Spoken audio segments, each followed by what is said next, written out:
তো hey guys, good morning. প্রতিদিনের মতো আজকে উঠে পড়েছি, কারণ আজকে আমাদের স্কুলে যেতে হবে গাইস। অনেকদিন পরে এই বিয়ে থাকার জন্য স্কুলে যেতে পারিনি। তো চলো, তো মুখ ধোয়ার পরে আমি ভাবলাম যে খাওয়া দাওয়া করা যাক। খাওয়া দাওয়া করে নিলাম তাড়াতাড়ি করে।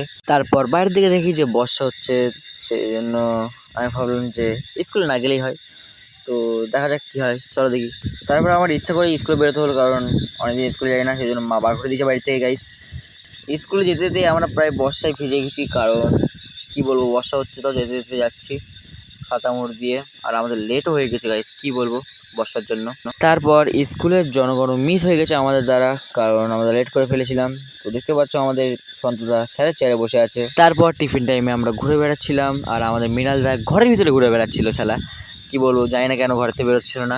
এটা হচ্ছে সেই মেয়ে যে সাথে আমি রিলস বানাতাম আগে ঠিকঠাক। তোমরা দেখতে পারো আমার লাকি জান ইনস্টাগ্রামে গিয়ে। তো আমি লিঙ্ক দিয়ে দেবো ডিসক্রিপশানে।